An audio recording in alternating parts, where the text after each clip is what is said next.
नमस्कार, आपके साथ मैं हूं निशा। तो चलिए मध्य प्रदेश और छत्तीसगढ़ में खबरों की शुरुआत करते हैं। नेशनल हेराल्ड मामले में पिछले 3 दिन से कांग्रेस सांसद राहुल गांधी से ईडी की पूछताछ जारी है। आपको बता दें, इस दौरान लगातार तीसरे दिन भी कांग्रेस के नेता और कार्यकर्ता दिल्ली में ईडी और केंद्र सरकार के खिलाफ प्रदर्शन कर रहे हैं। आपको बता दें कि छत्तीसगढ़ के सीएम भूपेश बघेल भी लगातार प्रदर्शन कर रहे हैं। वहीं भूपेश बघेल का कहना है कि बीजेपी कैमरे के पीछे बैठकर अफवाह फैला रही है। साथ ही कहा कि देश की जनता के सामने राहुल गांधी से सवाल पूछे जाएं।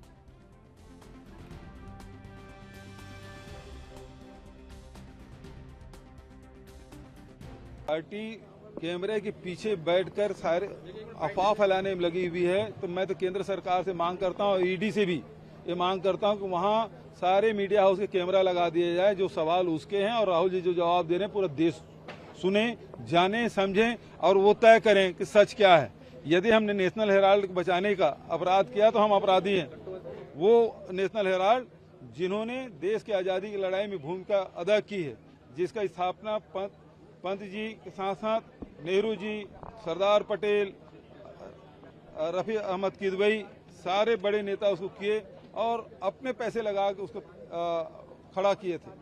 आज उसको बचाने के लिए कांग्रेस पार्टी ने सहायता कर दी, उसको लोन दे दिया, तो ये अपराध है इसके नज़र में।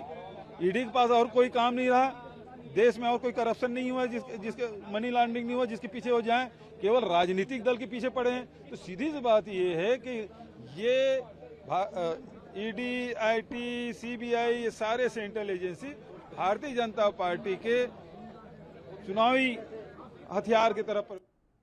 छत्तीसगढ़ के जांजगीर चांपा जिले में बोरवेल में फंसे राहुल को 106 घंटे चले रेस्क्यू ऑपरेशन के बाद मंगलवार को रात में सुरक्षित निकाल लिया गया है, जिसके बाद सीएम भूपेश बघेल ने कहा कि हमारा बच्चा बहुत बहादुर है। उसके साथ ही गड्ढे में 106 घंटे तक एक सांप और मेढक उसके साथी थे। आज पूरा छत्तीसगढ़ उत्सव मना रहा है और हम सब यही कामना करते हैं कि जल्द ही बच्चा अस्पताल से पूरी तरह ठीक होकर लौटे। इस ऑपरेशन में शामिल सभी टीम को पुनः बधाई और धन्यवाद करता हूं।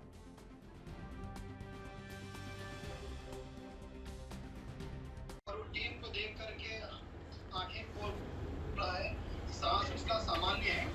अच्छा है सर, उसको सेव कर लेंगे सर। अंदर में बिजली चिमटता के साथ बचा लिए सर, और साथ में सर उसके एक स्नेक भी था सर, सांप भी था। अच्छा, उसके बाद में भी उसकी चिमटता है। जी सर, बड़ा बहादुर है। और मेंढक उसके साथ भी थे सर। जी सर, जी सर, बड़ा बहादुर बच्चा है। जरूर सर, आपसे उसको जरूर एक बार मिलाएंगे सर जी। और चारों तरफ से आपने जो समय पे हमने जो भी चीज आपसे डिमांड किया दिए उसकी वजह से हो गया सर, और बहुत ही अच्छा माहौल रहा सर। चारों तरफ सर ये जस्ट उसको निकाल रहे हैं सर। हाँ राम कुमार,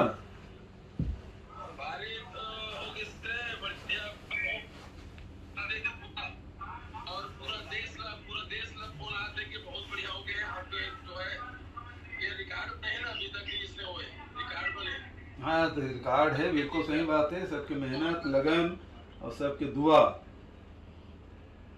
और बहुत ही धैर्य पूर्वक अभियान संचालित हुए तेगर कहाँ से संभव हो पाया है। बिलासपुर देखिए बाजत देगा। हाँ मैं आऊँ हाँ बिलासपुर आ जाए सर। अभी इसको लेके सीधे अपोलो जा रहे हैं सर। हाँ निकाल लिए राहुल, ठीक है।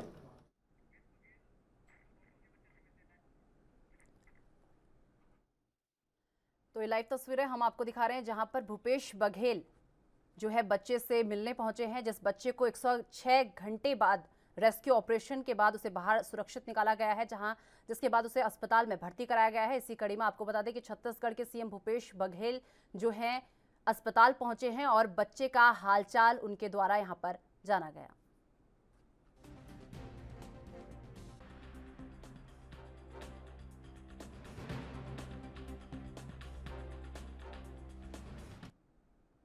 रक्षा मंत्री राजनाथ सिंह ने सेना में भर्ती प्रक्रिया में बड़े बदलाव के लिए अग्निपथ भर्ती योजना पर कांग्रेस ने चिंता जताई और सरकार के फैसले पर हमला करते हुए सवाल किया। वो नौजवान कौन होगा जिसको भर्ती करेंगे, आरएसएस या बीजेपी का कार्यकर्ता होगा? छत्तीसगढ़ के मुख्यमंत्री भूपेश बघेल ने सवाल करते हुए कहा कि वो नौजवान कौन होगा जिसको भर्ती करेंगे, आरएसएस या बीजेपी का कार्यकर्ता होगा। ये देखना होगा कि बेरोजगारी चरम सीमा पर है और 2 करोड़ नौकरियां देने की बात कही थी, उसका पता नहीं है। वहीं उन्होंने आगे कहा कि जवानों को बंदूक चलाना सिखा दो और समाज में छोड़ दो। यदि जवानों की भर्ती कर रहे हो तो 35 साल तक उसे सेना में रखिए, तब उस युवक में समझदारी आ जाएगी। 18 साल के युवक को भर्ती करेंगे और बंदूक का लाइसेंस थमा कर उसे छोड़ देंगे तो आप देश को क्या बनाना चाहते हैं?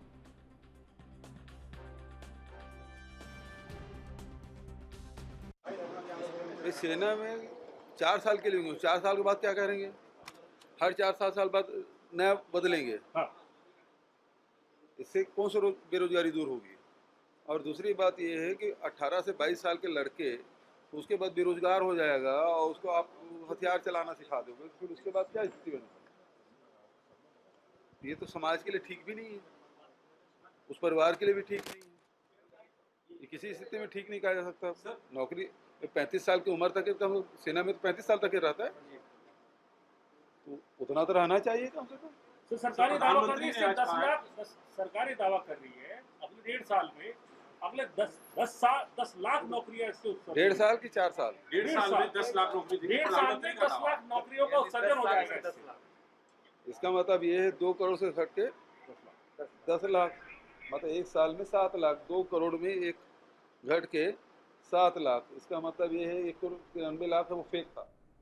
मध्य प्रदेश सरकार अब अग्निवीर जवानों को मध्य प्रदेश पुलिस में भर्ती करने में प्राथमिकता देगी। आपको बता दें कि केंद्र सरकार के अग्निपथ योजना की घोषणा के बाद प्रदेश के मुख्यमंत्री का बयान सामने आया है। अपने बयान में क्या कुछ कहा शिवराज सिंह चौहान ने, आइए आपको सुनाते हैं।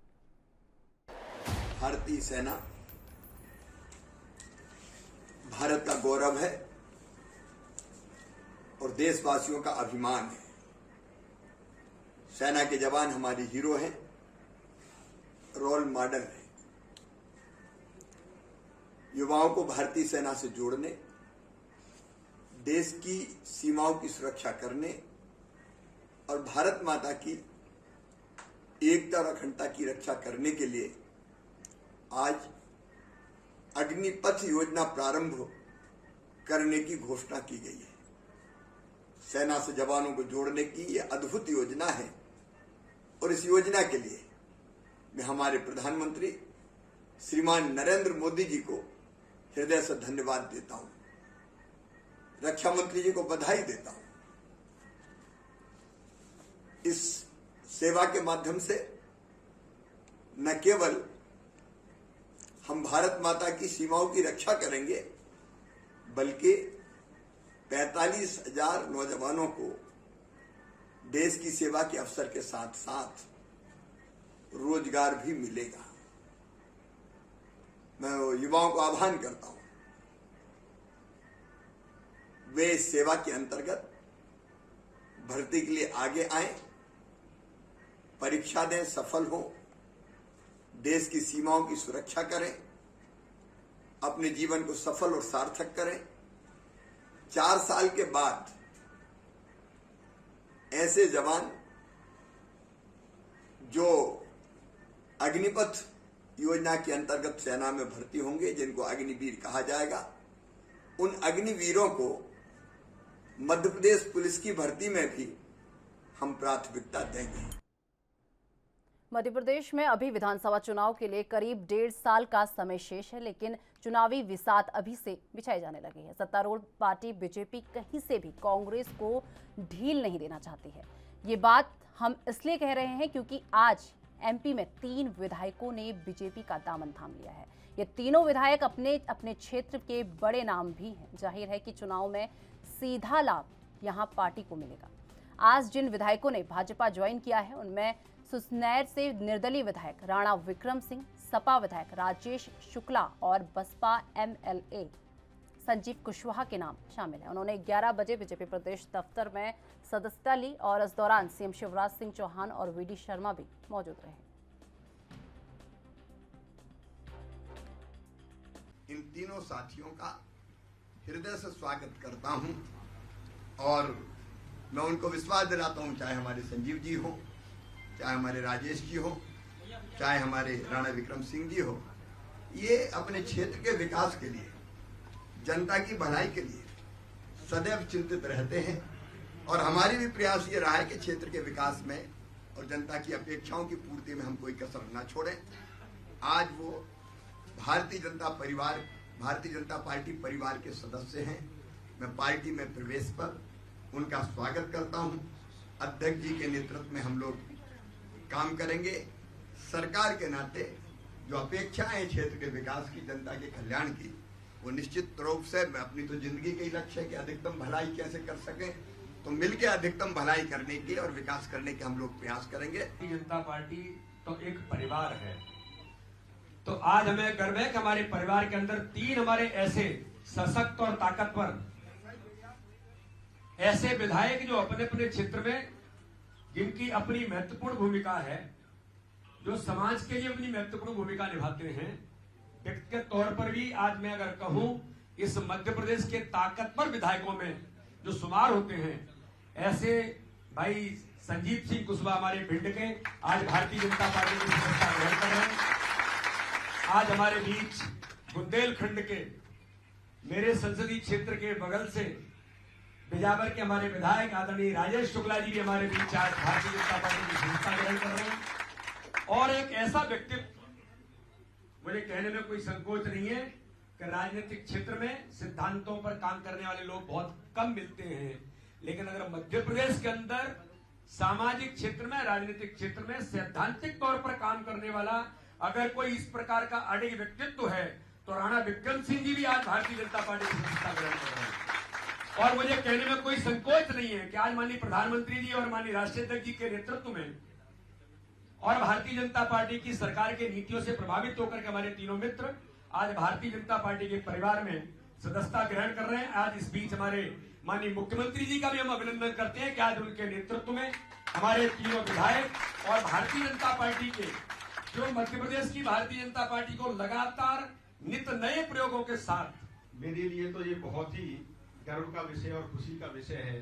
जैसा कि वाराणसी भाई साहब ने कहा कि मैं तो परिवार का व्यक्ति हूँ, अब थोड़ा सा भटक गया था, पुनः परिवार में वापसी पर निश्चित तौर पर खुशी होती है। जिस तरीके से आप जानते हैं कि परिवार के मिलने पर कितनी खुशी होती है, तो वही खुशी मुझे है आपके भारतीय जनता पार्टी के राष्ट्र निर्माण के काम में, प्रदेश के निर्माण के कार्य में आदरणीय मुख्यमंत्री जी के साथ और हमारे क्षेत्र के विकास के लिए हम पुनः उस मुख्य धारा में शामिल हो गए हैं। इसके लिए मैं सभी लोगों का बहुत बहुत आभार व्यक्त करता हूं और आपको विश्वास दिलाता हूं कि जो पार्टी की रीति नीति है, जो सिद्धांत हैं, उनके साथ चलकर कंधे से कंधा मिलाकर राष्ट्र के निर्माण में, प्रदेश के निर्माण में, अपने क्षेत्र के विकास में पूरा मेहनत के साथ पूरा अपना सर्वोत्तम देने का प्रयास करूंगा।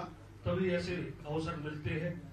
2018 में मुझे लगता था कि भारतीय जनता पार्टी से मैं चुनाव लड़ूंगा, लेकिन लड़ते लड़ते रह गया था। लेकिन जिस समय से राज्यसभा का चुनाव हुआ, राज्यसभा से मैं आपके संरक्षण और आपके मार्गदर्शन में काम कर रहा हूं और क्षेत्र के विकास के लिए मैं समझता हूं कि भारतीय जनता पार्टी की सरकार से अच्छी कोई सरकार नहीं है। और मैंने राज्यसभा के समय भी कहा था और आज भी कहता हूं कि क्षेत्र का विकास बुंदेलखंड में जरूरी है। भाई साहब परिचित है, मध्य प्रदेश में यदि सबसे पिछड़ा क्षेत्र है तो बुंदेलखंड, और बुंदेलखंड में यदि पिछड़ा क्षेत्र है कहीं तो बिजावर विधानसभा आदिवासियों की विधानसभा है। मैं आप सबका आशीर्वाद भी चाहूंगा और क्षेत्र के विकास में आपका स्नेह बना रहे। मैं पार्टी के लिए तन मन धन से अपना जीवन समर्पित करता हूं, आपके साथ रहूंगा और भारतीय जनता पार्टी के मैं समझता हूं, मैं आपको वादा करता हूं कि हमारे क्षेत्र के कोई भी कार्यकर्ता हमसे असंतुष्ट आज नहीं है और आगे भी ऐसे अवसर हमारी तरफ से नहीं आएंगे कि हमसे कोई दुखी हो पाए। मैं पुनः आप सबका धन्यवाद करता हूं कि आपने हमें अपनी पार्टी में शामिल करने का मौका दिया। 2018 में जब मैं निर्दलीय जीता था तो मन भी था, संकल्प भी था कि माननीय शिवराज सिंह जी के साथ रहेंगे, भाजपा सरकार के साथ रहेंगे। लेकिन माननीय शिवराज सिंह जी ने उस समय मना कर दिया कि सरकार हम बनाएंगे नहीं, जब हमारा बहुमत नहीं है हम सरकार नहीं बनाएंगे। आते आते रह गए। तो चलिए फिलहाल वक्त हो चुका है एक छोटे से ब्रेक का। ब्रेक के बाद फौरन हाजिर होते हैं।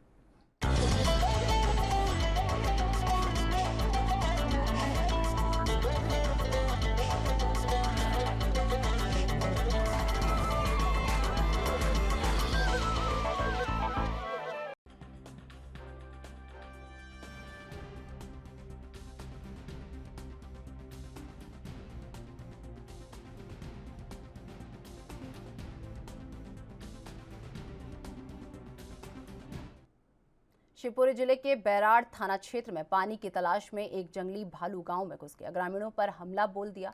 भालू के हमले में महिला, पुरुष और बच्चों सहित करीब आधा दर्जन लोग घायल हो गए। घायलों को अस्पताल में भर्ती कराया गया है। एक 70 वर्षीय बुजुर्ग की हालत जो है गंभीर बनी हुई है। घटना की सूचना मिलने के बाद पुलिस और वन विभाग की टीम मौके पर पहुंच गई है।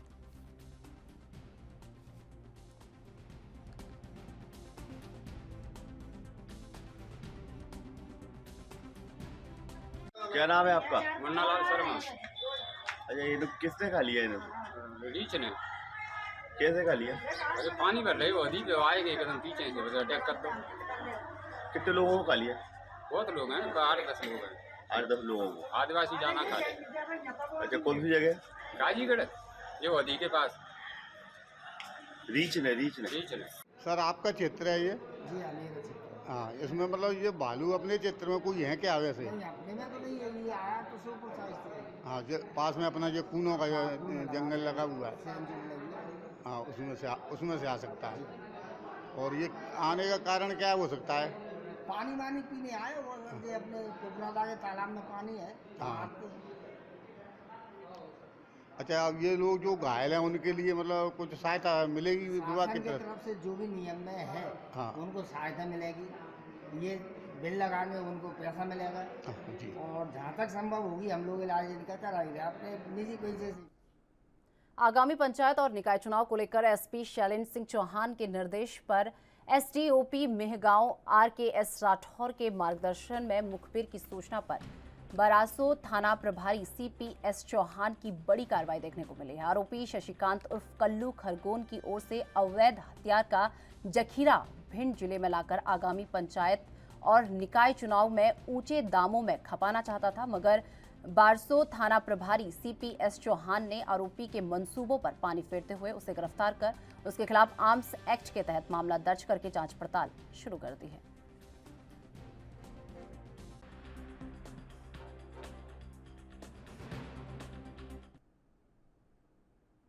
रीवा जिले के बिछिया थाना क्षेत्र में सोमवार की रात संदिग्ध परिस्थितियों में तालाब के किनारे एक महिला का शव जलता हुआ मिला है। आपको बता दें, घटना की सूचना मिलते ही पुलिस मौके पर पहुंच गई।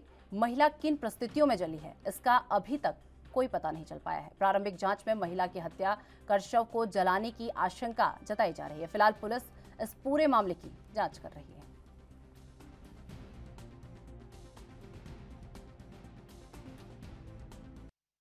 गोविंदगढ़ में एक लाश के मिलने की सूचना थी। एक झोपड़ी थी, जिस झोपड़ी में जो घास फूस की बनी हुई झोपड़ी थी, और उस झोपड़ी में एक महिला की लाश मिली। पुलिस को जैसी खबर हुई थी, गोविंदगढ़ पुलिस और बिछिया से ही पुलिस पहुंची तो वहाँ मौके पे जानकारी लगी कि ये श्यामा देवी तिवारी हैं, जिनकी उम्र करीब 72 वर्ष के आसपास है। इनके पति का नाम मछुआरा प्रसाद तिवारी है और ये इनके घर के पास में लगभग 100 मीटर पे ही वो झोपड़ी थी जहाँ पर इनकी लाश मिली हुई है। परिजनों ने अभी कोई शंका व्यक्त नहीं की है। पुलिस मामले को जांच में ले चुकी है, मर्ग कायम कर लिया है और PM की कार्रवाई की जा रही है। डॉक्टर की टीम के द्वारा PM कार्रवाई कराई जा रही है। इसके साथ साथ एफएसएल टीम ने भी मौके का विजिट कर लिया है। उस झोपड़ी में आग किस कारण से लगी अभी जानकारी नहीं है। परिवार वालों से मिली जानकारी के आधार पर ऐसा पता लग रहा है कि उस महिला को पैरों में कोढ़ की बीमारी थी और इसके कारण से हो सकता है कि उन्होंने कुछ किया हो या कोई और घटना घटी हो। पुलिस मामले की पूरी तरह। तो मेरे साथ मध्य प्रदेश छत्तीसगढ़ में बस इतना ही। मुझे दीजिए इजाजत। नमस्कार।